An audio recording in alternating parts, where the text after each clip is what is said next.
Bismillahirrahmanirrahim. Alhamdulillahi rabbil alamin. Wassalatu wassalamu ala nabiyyina Muhammad wa ala alihi wa ashabihi ajma'in. Wa ba'd. Kemi rritë hadithi i 100 të cilën e sjell Imam Nawawi Allahu mëshiroft. Dhe këtë hadith, siç e dim, e sjell në temën e përpjekjes. Dhe që në këtë temë radhiti është hadithi i 6. Dhe këtë hadith e përcjell prej Abu Hurairës radhiyallahu anhu, i cili tregon se pejgamberi sallallahu alaihi wasallam ka thënë: "El mu'minu al-qawi khairun wa habbu ila Allahi min al-mu'mini al-dha'if." Besimtari i fortë është më i mirë dhe më i dashur te Allahu se sa besimtari i dobët. Wa fi kullin khair, në çdo njërin prej tyre ka khair, ka mirësi. Ihris ala ma yanfa'uk wasta'in billah wa la ta'jiz. Tregoj kujdesshëm për gjërat që të bëjnë dobi, dhe kërkoj ndihmën e Allahut dhe mos u tregoj pa aft. Wa in asabaka shay'un fala taqul law anni fa'altu kana kadha wa kadha. Nëse të godet ndonjë gjë, mos thuaj sikur të kisha vepruar ndryshe, do të ishte kështu ose ashtu. Walakin qul qaddara Allahu wa ma sha'a fa'al. Mirë po thuaj, kështu e ka caktuar Allahu dhe ai çfarë dëshiron vepron. Fa inna law taftahu amal ash-shaytan, nga se fjala law i hap vepruarit e shejtanit, pra i hap rrugën shejtanit me vepru. Rahu Muslim, këtë hadith e transmeton Muslimi. Po ky hadith na tregon se vlera e njeriut muslimanit fshihet në forcën e imanit të tij, dhe në stabilitetin e zemrës së tij, si dhe në lirësinë e gjuhës së tij. Pejgamberi sallallahu alaihi wasallam këtu po na vendos një parim të fortë islam, pra në pjesën e parë të hadithit, për të na treguar po që ky parim na përfaqëson neve edhe kriterin apo standardin e forcës në islam, e që është forca dhe fuqia e imanit, besimit. Me këtë forcë shtohet dhe forcohet vendosmëria e njeriut, dëshira dhe vullneti i tij. Dhe për gjërave që na tregojnë ose na udhëzojnë për këtë rregull dhe parim të palohatshëm, është se, siç e pam, pra kjo pjesë e hadithit, pjesa e hadithit ka ardhur në formën e informatës, në formën e lajmit. Dhe ka ardhur pra si fjali që në arabisht quhet jumla ismie, fjali që fillon me emër, po që nuk fillon me folje. Po qëllimi këtu është që ky hadith ose kjo pjesë e hadithit, kjo fjali nuk është e ndërlidhur me një kohë dhe pasaj me përfundua ajo kohë. Mirë po kjo na tregon dhe na jep shenjë se besimtari i fortë është më i mirë edhe më i dashur te Allahu në çdo kohë dhe në çdo vend. Po besimtari i cili është i fortë në fjalët e tij, në veprat e tij, në dëshirat e tij, po ashtu që shna me marrë më poshtë, është i fortë edhe në fizikun e tij, dhe në të menduarit e tij dhe planet, planifikimet që i ka pra për jetën e tij, qoftë tashmen apo në tardhmen. Po ky besimtar i cili është i fortë, shenjat e tij janë dalluese, po janë të qarta. Edhe këto shenja po janë të palohatshme, stabile në çdo kohë dhe në çdo vend. Dhe ky besimtar po meriton nderimi prej Allahut subhanahu teala. Dhe ky nderim edhe ky nder është se ai është më i mirë dhe më i dashur te Allahu se sa besimtari i dobët. Në këtë mënyrë po ky besimtar po e arrin dashurinë dhe afërsinë te Allahu subhanahu teala. Prandaj pra për temave të para që përfitohen për këtij hadithi është që na tregon vlerën e forcës dhe imanit, e forcës dhe fuqisë së imanit të besimtarit. Kjo është propri çështjeve më të rëndësishme që përfituan dhe nxirren prej këtij hadithi. Pra, që tregojnë se çfarë vlerë të madhe ka forca dhe fuqia e imanit, pra gjë që duhet të jetë prezente te besimtari që është në çdo kohë dhe çdo vend, nga se kjo është ajo forca dhe fuqi që vazhdimisht e furnizon njeriu me atë furnizimin e madh shpirtëror, me të cilin njeriu ose përmes të cilin njeriu pastaj ka mundësi me dominu, me triumfu mbi çështjet ose situata që ballafaqohet në jetën e kësaj bote, si dhe furnizohet me të për botën tjetër. Dhe e pam që pejgamberi sa tha besimtari i fortë është më i mirë. Besimtari i fortë është më i mirë dhe më i dashur te Allah se sa besimtari i dobët. Po dietarët kur kanë folur këtij hadithi kanë dhënë shpjegime ndryshme se çka është për qëllim me forcën. Na vetëm dham shajn më herët e përmbledhën, po i përmbledhën shpjegimet edhe interpretimet e tyre. Mirë, po disa dietarë, po edhe kjo është padyshim parim, që është shpjeguar deri tash që për qëllim këtu, po parimisht është forca e imanit, fuqia e imanit. Qase përmes saj njeriu arrin me realizu ato veprat që janë më të vërtetshme, më të mirat, më të ngritura dhe më të larta. Prandaj edhe Sheikh Uthaymin Allah më shoh gjatë shpjegimit të këtij hadithi, thotë që këtu nuk është për qëllim pra forca fizike. Mirë, po është për qëllim vetëm forca e imanit. Nga se forca e trupit thotë ka mundësi me qenë e dëshëm për njeriu. Nëse njeriu këtë forcë përdor për mi bë mëkat Allahut subhanahu wa taala. Po forca e trupit nuk është e lavdruar as e nënçmuar në veten e saj, pra si forcë. Mirë, po nëse njeriu këtë fuqi dhe këtë forcë fizike e përdor në gjëra që i bojnë dobi, qoftë këtë botë, qoftë botën tjetër, atëherë konsiderohet ose llogaritet që është forca e lavdruar, fuqia e lavdruar. Nëse përmes kësaj force pra ai e përdor ose e ndihmon veten e tij që i bën mëkat Allahut, atëherë është forca e nënçmuar.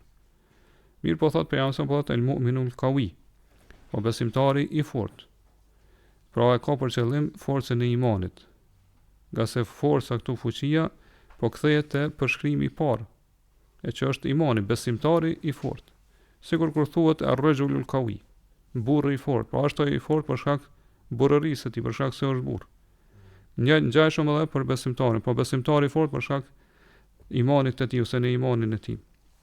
Po çu sa deri tash, kjo është për arsye pse ai konsiderohet më i dashur dhe më i mirë te Allahu se ky iman, po e shtyn ato forca e imanit që ai mi kriju obligimet e Allahut, madje edhe me shtu prej veprave nafile dhe vullnetare. Aq sa don edhe dëshiron Allah përmes cilave arrit dashurinë e Allahut subhanahu wa taala. Kurse besimtari dobët, ai që ka iman të dobët, imani i tij pra është aq i dobët saqë ndonjëherë as nuk e shtyn që mi kriju obligimet e Allahut subhanahu wa taala. Aq më pak pra që mi braktis ndalesat apo gjërat që janë më krot pa pëlqyeshme apo më shtu pra nafile dhe gjëra vullnetare. Sidoqoftë pra pejgamberi sa këtu po e lavdron besimtarin i cili është i fortë në fenë e tij. Mirë, po çështë sa më lart që të forcën në fe edhe në iman e plotson pastaj edhe forca fizike, pa dyshim. Forca trupore nëse njeriu e përdor po në adhurim ndaj Allahut subhanahu wa taala, në bindje ndaj Allahut subhanahu. Po kur i kryen urnat e fesë, i kryen urnat e fesë, i braktis ndalesat mëkatet me forcë, me fuqi, me energji, me domethënë me elan. Si dhe bën durim kur përzihet me njerëz, kur i fton ata në rrugën e Allahut subhanahu wa taala, bën durim ndaj lëndimeve dhe ofendimeve që ja shkaktojnë ata. Por e kryen obligimin e thirrjes davetit për te Allahu subhanahu wa taala me të gjitha mjetet edhe mundësitë që i ka afër vetes, që i ka të lehtësuara, po edhe i ka ju kanë mundësuar që i ka pra pranë vetes. Pra qëllimi me këtë hadith është, ose me forcën që përmend këtë hadith është forca e imanit, forca e të vepruarit me adhurim ndaj Allahut subhanahu wa taala, po gjithashtu që tha më lart forca e të menduarit, forca e shpirtit, po forcë shpirtërore, e vullnetit, duke ia shtuar këto edhe forcën fizike. Nëse kjo forcë pra që thamë e ndihmon njeriu që me kry vepra të mira. Dhe pastaj e pam që ose si shpjegimi i kësaj Imam Nevavi Allahu më shoh thot kur e shpjegon po në sajin kur e shpjegon sajin e muslimit këtë hadith thot qëllimi me forcë këtu është vendosmëria shpirtërore. Po vendosmëria për çështjet e ahiretit, botës tjetër. Prandaj thot ai që e ka këtë cilësi, e ka këtë tipar, e sheh që është njeriu më i guximshëm në ballafaqimin me armikun, kur lufton me armikun, kur përballet me armikun, ka trimni, ka guxim. Është njeriu që më së shpejti del u ballafaqu me armikun edhe më shku në kërkim të armikut. Po ashtu ai që ka këtë tipar dhe këtë cilësi, po është njeriu me vendëshmërinë më të madhe sa i përket urnimit për të mirë dhe ndalimin nga e keqja. Edhe sa i përket durimit ndaj lëndimeve dhe ofendime ose lëndimeve që i has në këtë rrugë për në urdhim për të mirë ndalim nga keqja, po në përballim në këtyre vështirësive për hir të Allahut subhanahu teala. Po ai që ka këtë cilësi dhe këtë të bërë do të jetë njeriu me dëshirën më të madhe për me krye sa më shumë namaz, pa nafile, agjerim, dhikr, përmendje të Allahut subhanahu teala dhe adhurimet e tjera. Do të jetë njeriu më aktiv, më energjik në kryerjen e tyre, edhe në rujtjen e këtyre veprave të mira. Po ashtu edhe Ibn Hubeir Allahu mëshiroft ka thënë, ky hadith na tregon se besimtari mund të më qenë i dobët, mund të më qenë i fortë edhe mund të më qenë i dobët. Pra janë dy kategoritë të besimtarëve. Mirë, po nëse secili prej tyre ka hajër dhe mirësi, përveç se besimtari i fortë është më i dashur te Allahu se sa i dobti, dhe thotë kjo është për arsye se besimtari i fortë i bën dobi vetes së tij dhe i bën dobi tjerëve. Po besimtari i fortë i bën dobi edhe vetes së tij dhe i bën dobi tjerëve. Prandaj thotë dobia e tij nuk kufizohet vetëm te ai, mirë po kalon edhe te familja e tij, te populli i tij, madje edhe te umetin përgjithësi. Kurse besimtari i dobët thotë dobia e tij kufizohet ose mund të kufizohet vetëm te ai. Edhe thotë nganjëherë ekziston frika për shkak që është për shkak dobësisë së tij ekziston frika që ai do thotë më dobësu edhe mos më mujt me rujt as veten e tij, pra as imanin e tij dhe fenë e tij. Për arsye se thotë besimtari i fortë është ai i cili qërsa më lart pra e merr guximin edhe domethënë gjithmonë e ka në mendjen e tij, e ka parasysh që me e thy partinë e shejtanit, grupin e shejtanit, qoftë me fjalët e tij, qoftë me veprat e tij. Ndërsa besimtari i fortë thotë është ai i cili ekziston frika gjithmonë që në këto vende, pra përballë partisë dhe grupit të shejtanit, ai gjithmonë tregohet i dobët.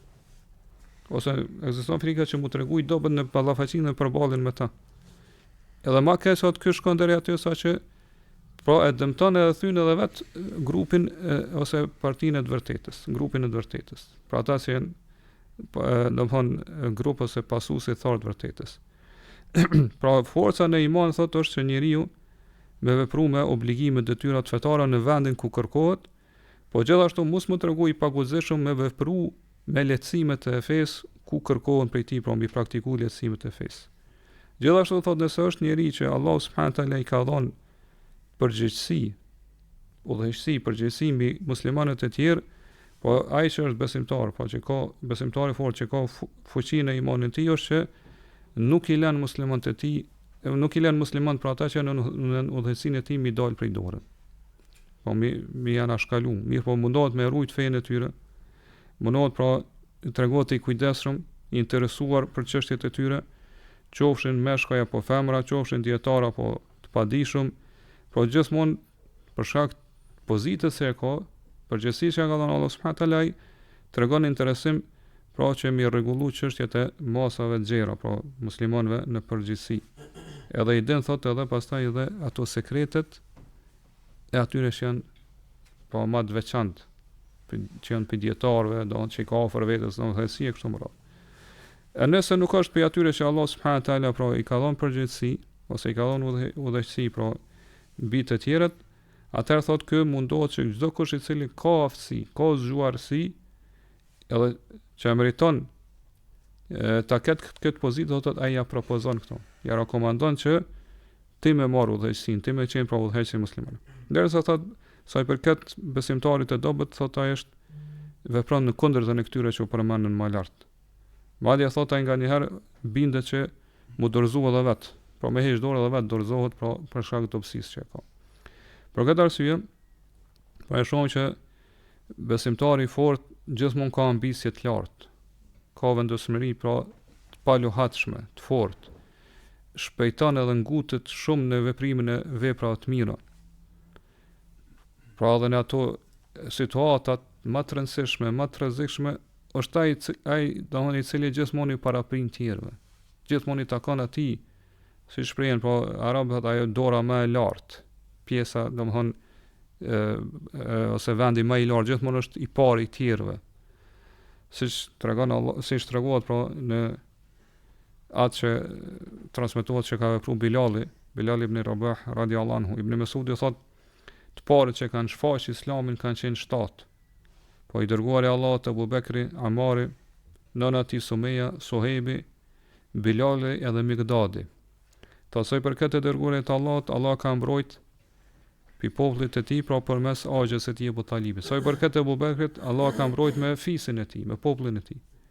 Derisa soi për këtë të tjerëve, thot ata i kanë marrë dhujtarët, edhe i kanë dënu, i kanë torturuar me forma ndryshme të ndërshkimeve dhe dënimeve. Saqë thot i kanë lënë mu djeg, pra në diell, pra i kanë shtranë për gur, nxehtë edhe që mi përcjelluaj nxehtësia e diellit.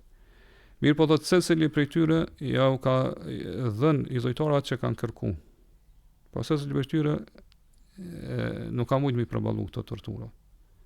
Edhe ajo që kanë kërku, do thonë i dhujtarat prej tyre, ata ju kanë përgjigjë. Përveç Bilalit, thot. Ka se thot ai ka po veten e tij të parancishme, po nefsin shpirtin e tij parancishëm në raport me Allahun subhanallahu te për hir të Allahut. Gjithashtu thot ka qenë person i parancishëm për popullin e tij, nga se që dim ka qenë sklav. Kështu që thot e ka marr Bilalin edhe pas torturave, edhe mundime që ja kanë shkaktuar, thot ja kanë dhënë edhe fëmijëve të Mekës. Thot ata e kanë shëtitur në për rrugët e Mekës. Edhe ai thot vazhdimisht ka thonë ehadun ehad, Allah është një, pra nuk e meriton adhurimin as kur tjetër për vështi. Ngjashëm me këto kemi edhe rastin e Abu Bekrit dhe Omerit radhiyallahu anhu, po se si ata kanë sakrifikuar për hir të Allahut. Siç tregon Omeri, thot i dërguari i Allahut na urdhëroi një ditë që më dhon sadaka. Thot edhe unë kur erdhi ky urdhër i pranuar, kisha një pasuri ofër vetes, edhe thash sot kam ja të i kalu Abu Bekrit. Do të ka ndaj ditë që kam ja të i kalu Abu Bekrin vepra të mira, kjo është ajo ditë. Ato dhe shkova mora gjysmën e pasurisë, edhe i thash pejgamberit sa kjo është për hir të Allahut. Edhe tha për çka i le familjes tonë, i thash gjysmën tjetër. Po aq, pra njëjtë sikur sa ajo, pra gjysmën tjetër.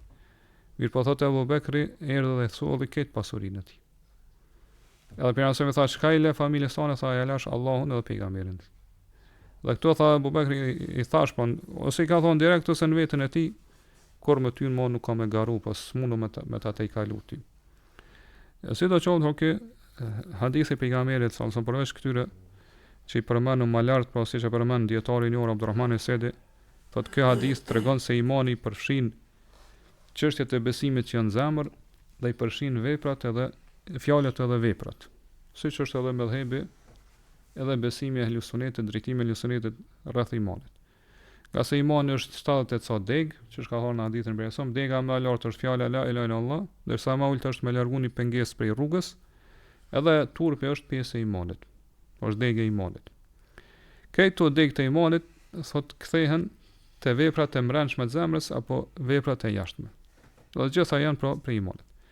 Prandaj thot kushdo që i zbaton këto degë të imanit, kushdo që i praktikon, atë edhe plotson veten e tij përmes dijes së dobishme dhe veprave të mira,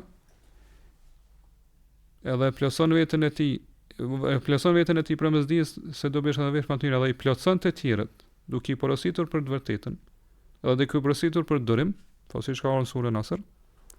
Thotë kjo është besimtari i fortë, që u përmend këtë hadith pejgamberit, i cili ka arrit me fitu ose ka arrit në nivelin më të lartë të imanit. E ka arrit pra atë pjesën ose nivelin më të lartë të imanit. Ai që nuk e ka arrit thot këtë nivel, kë konsiderohet besimtar i dobët. Kë konsiderohet po besimtar i dobët që u përmend këtë hadith. Po i dobive tjera që përfitohen për kësaj pjese të hadithit, po pjesës parë se fjalisë parë është se hadithi po e pohon dashurinë si cilësi të Allahut. Dhe po tregon se kjo cilësia e Allahut, po dashuria është e ndërlidhur me shkaqet. Po me gjërat që e sillin dashurinë e Allahut subhanahu wa taala. Kushdo që i vepron këto shkaqe, atëherë arrin dashurinë e Allahut subhanahu wa taala. Po hadithi po tregon që dashuria e Allahut subhanahu wa taala është e ndërlidhur gjithashtu me dëshirën dhe vullnetin e Allahut subhanahu wa taala. Kur don Allahu me dëshirën e tij, e don dikon për njerëzve apo edhe për krijesave. Dhe gjithashtu hadithi po tregon që kjo dashuri e Allahut subhanahu wa taala dallon. Pa Allahu, dashuria e Allahut që është për besimtarin e fortë është më e madhe se sa dashuria e Allahut që është për besimtarin e dobët.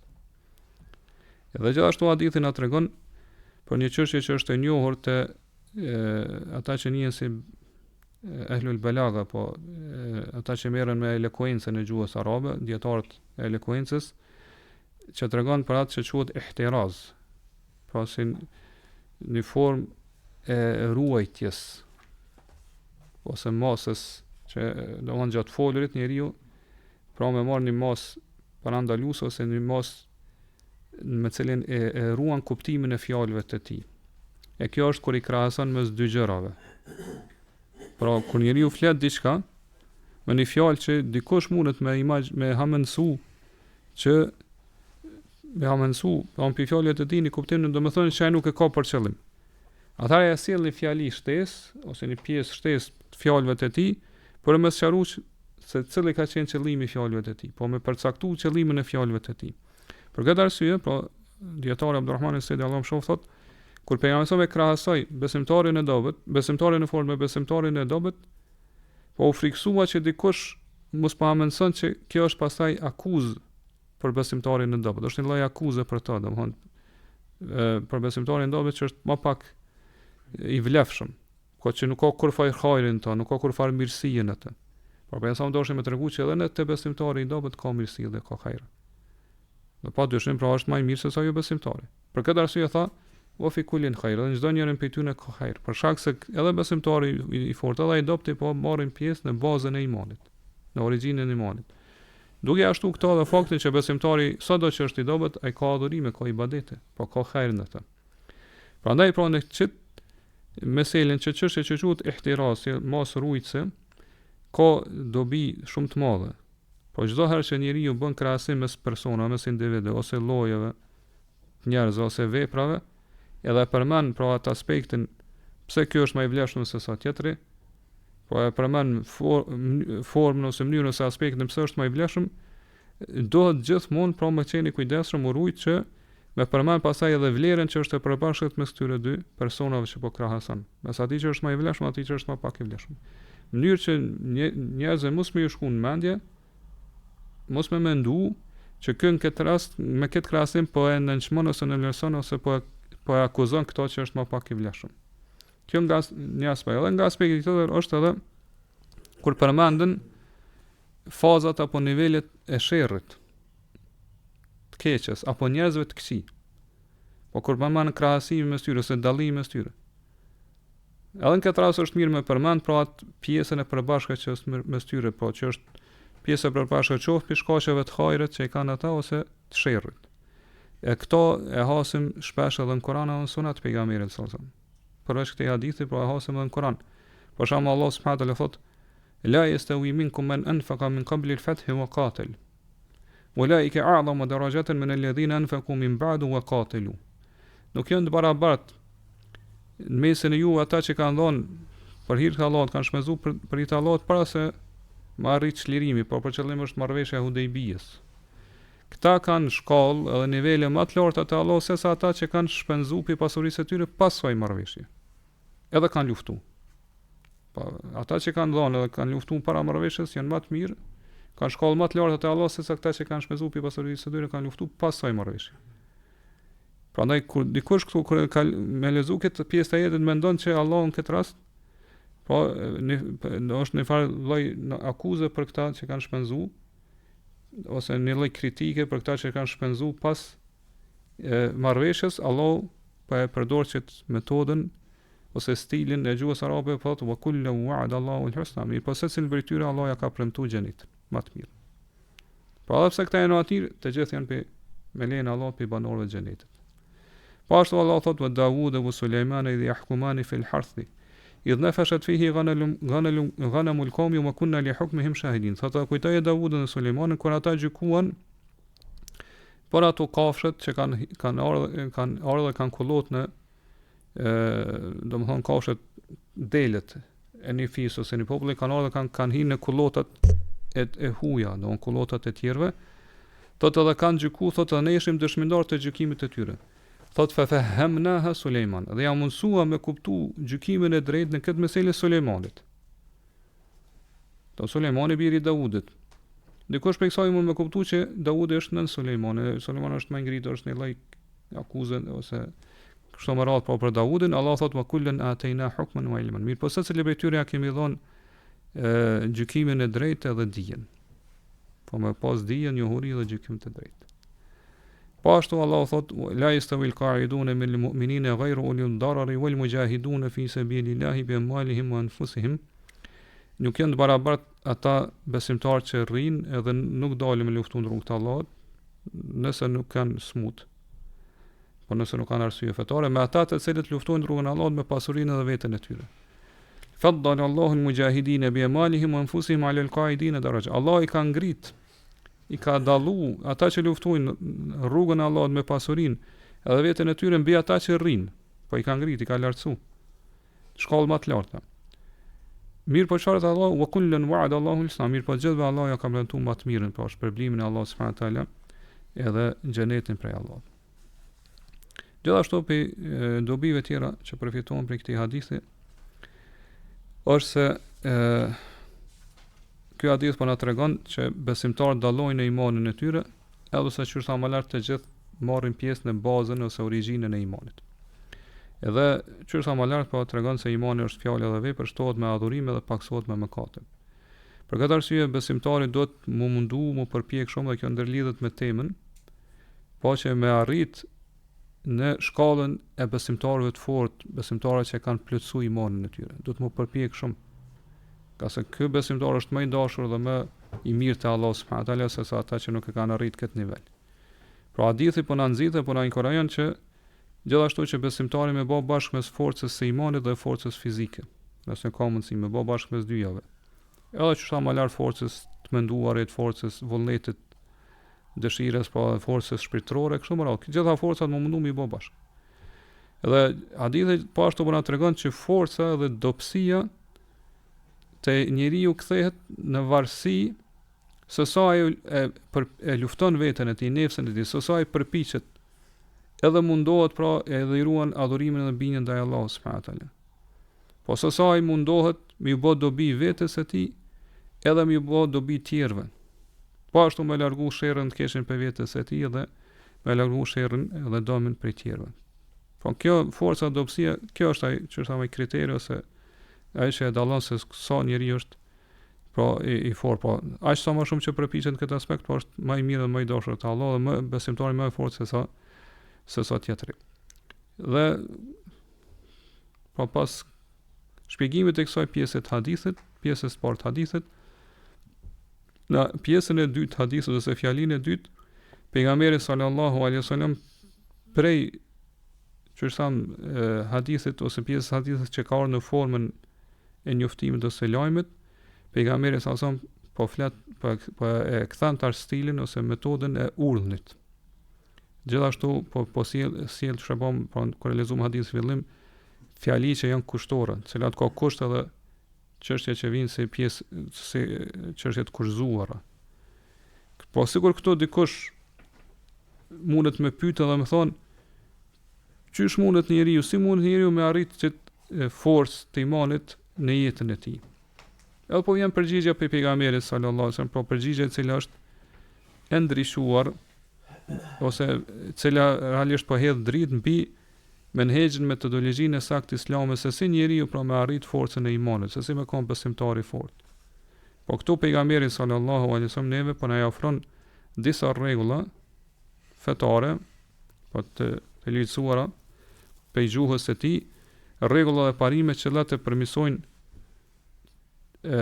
i përmisojnë çështjet e dunjas, po për muslimanin çështën e këtë dunjë, dhe e udhëheqin dhe dërgojnë të shpëtimi dhe fitimi në botën tjetër. Këto 4 rregulla ose 4 parime që vijnë vazhdim të hadithit, siç e pam, pro disa vijnë në formën e urdhnit, po 3 të parat edhe 4-ta prej ansa po sjellin në formën e kushtit, po fjalisë kushtëzore, po çështë e kushtuar, dhe gjithashtu pastaj pejgamberi sa po përmend edhe çështjet pra që janë të ndërlidhura me këto urdhë dhe me këtë kusht, por më na dhon neve shenjë edhe sinjal që në këtë formë plotësohet ai metodologjia, pra arrihet besimtari arrin me plotësu atë metodologjinë e saktë se se cilën duhet me ndjek për me qenë besimtari i fortë, për me qenë besimtari i mirë ose i dashur te Allahu subhanahu wa taala.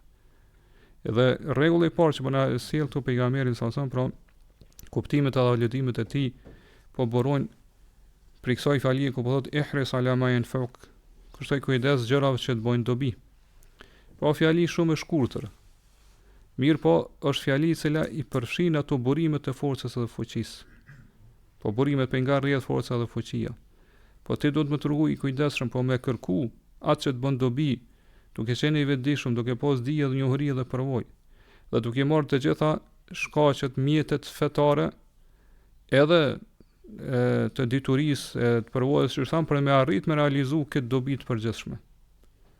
Pra, kështu besimtari dohet me vazhdimisht mi pas parasysh, për m'ia kujtu vetes ato gjëra që e forcojnë atë, qoftë në që thamë deri tash çështjet e fesë apo në çështjet e dunjos.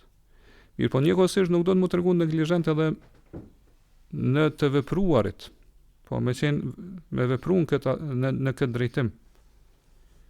Prandaj vjen rregulla e dytë, e cila e forcon pra lidhjen e besimtarit me Zotin e tij. Po që njeriu nëse dëshiron me arrit ato gjëra që i bojnë dobi në fe, në dunjon e tij dhe në ahiretin e tij, do të më kërkon ndihmën e Allahut. Thot mos ta'in billah. Kërkoj ndihmë prej Allahut. Wala ta'jiz, mos u tregoj pa aft. Pra, për shumë që kërkimi ndihmës prej Allahut ka ardhur në formën e urdhnit. Po kërkon ndihmë prej Allahut, po tregon prej Allahut përmes këtij urdhni që është obligim për besimtarin që me zbatu këtë urdhën të Allahut. Po në çdo gjë që ti e sheh që është e dobishme për ty, qoftë këtë dunjë, qoftë botën tjetër, mos u tregoj pa aft. Vepron këtë drejtim, mirë po kërkoj ndihmën e Allahut subhanahu wa taala. Dhe në mënyrë që njeriu po mos më ra prej mbështetjes që është fallc, pra që nuk është e vërtetë, që arabisht quhet tawakkul, po mbështetja e vërtetë e Allahut quhet tawakkul. Kurse ajo që është tawakkul, po është domethënë mbështetja që nuk është reale, po mos më ra prej kësaj, prej dembelisë dhe përtacisë, pejgamberi sa son po e ndalon njeriu që mos më tregoj pa aft. Po ndalon prej paaftësisë dhe dobësisë. Po të la ta'jiz, mos të tregoj i dobët edhe i paft. Po mos e la që çështjet më ndosh kështu vetiu, pra pa punu, pa vepru. Gjasë të vepruarit edhe përpjekja po është pe forcë, pe burimeve të forcës. Dhe vetë mbështetja në Allah subhanahu wa taala, siç e kemi shpjeguar shumë herë gjatë dersave tona, punën edhe veprën e vendos brenda të rrethi të metodologjisë së saktë edhe të pranuar islame. Po të punuarit është prej mbështetjes në Allahun subhanahu wa taala. Prandaj prejansëm për me konfirmu dhe më përpërsu dhe më shumë këtë metodologji hynore, për me cilës njeriu pra besimtari arrin me forcu imanin e tij, edhe mu përgatit që mu ballafaqu me jetën edhe ndryshimet që ndodhen gjatë jetës së tij. Këto pejgamberi sa son po ndalon njeriu që ose besimtarin që mos me leju me depërtu të ai dyshimet, brengat, shqetësimet, edhe hamendësimet. Mirë po ai dohet që gjitha ngjarje, ndodhi që i ndodhen gjatë jetës së tij, mi përballu, po mu ballafaqu me to me kënaqësi në caktimin e Allahut subhanahu wa taala. Duke qenë, po duke pas iman, bindje të plot, edhe kënaqësinë në kaderin dhe ka dhënë Allahu, pra në paracaktimet e Allahut subhanahu wa taala. Po gjithmonë do të më mendon këtë mënyrë, po që ajo që është kaderi i Allahut patjetër ka pas më ndodh. Këtë mënyrë po njeriu i ripërtrin forcat e tij dhe ja mbyll pra dhe gjithë ato rrugët ose dyert përmes cilave shejtani mundet me të bërtu të ai. E për metoda, për mënyra ose rrugë që shejtani dëbërton të ai është kur njeriu e përdor fjalën law, sikur. Pra edhe gjërat, edhe fjalë tjera që ndërlidhen me këtë fjalë. Pra pejgamberi sa për këtë arsye, që sa më lart këtë fjali e sjellën në formë të kushtit. Po mos thuaj law. Sikur të kisha vepruar kështu, kish ndodh kështu ose s'ka ndodhur kjo që ka pas më ndodh. Qase spot për jam që kjo fjalë po ja hap shejtanit të vepruarit të njeriu. Po ja hap derën shejtanit, ja hap rrugën shejtanit që më dëbërtu tek nefsa apo tek zemra e njeriu. Edhe kështu pra dëbërton edhe dobësia në shpirtin edhe zemrën e njeriu. Pra nga se shejtani përmes kësaj fjale pra e futë njeriu pra dyshime futë ai cytje, domthon vezvese, e kështu me radhë Allah na ruajt prej shejtanit dhe sherrit e tij. Sidoqoftë për çto katër rregullat që i ka përmend pejgamberi për meselave ne e forcojmë imanin ton, inshallah për to detajisht ose më në detaj më në hollësira do të flasim në derisa të ardhshme dhe Allah subhanahu wa taala di më mirë. Allahu alem, Allahumma salli wa sallim ala nabina Muhammad wa ala alihi wa ashabihi ajma'in.